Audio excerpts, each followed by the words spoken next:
While we were dating, Deepak once casually informed me that he can cook, and I very seriously ignored it because though he is the "I can make best Maggie" type of person, after all, aren't we all?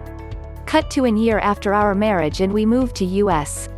Turns out, he wasn't the Maggie guy, he is an exceptionally great cook, bonus. He pours his heart and soul into cooking. Every day I tell him, "Thank you for feeding me," because that's what he does. He cooks for me, he cooks for us. He takes pride and enjoyment in cooking food us, and weirdly, he loves doing it. Oh, and I almost forgot, he will serve me food only after he has aesthetically arranged it on plate, double bonus.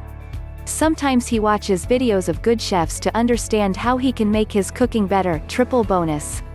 He can cook almost anything, besan halwa, paratha, chicken in a variety of ways, fish, veggies grilled and sautéed, rice, raitha, pulao, rajma, chole, hummus, bindi, brinjal, all types of dal, palak paneer, paneer mutter, biryani, prawns, tikki, egg, mutton, etc.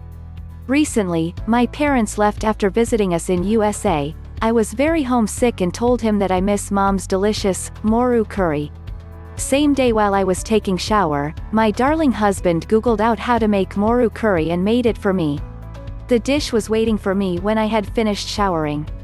So, every day, every meal at home is prepared by him, and he won't let me go hungry or eat badly cooked food. This very gesture of him make me weak in the knee every damn day. I am grateful to have him in my life. Note, nowadays I help him in cutting, chopping, and he cooks. My phone is filled with lots of pics of his cooking, but here are few.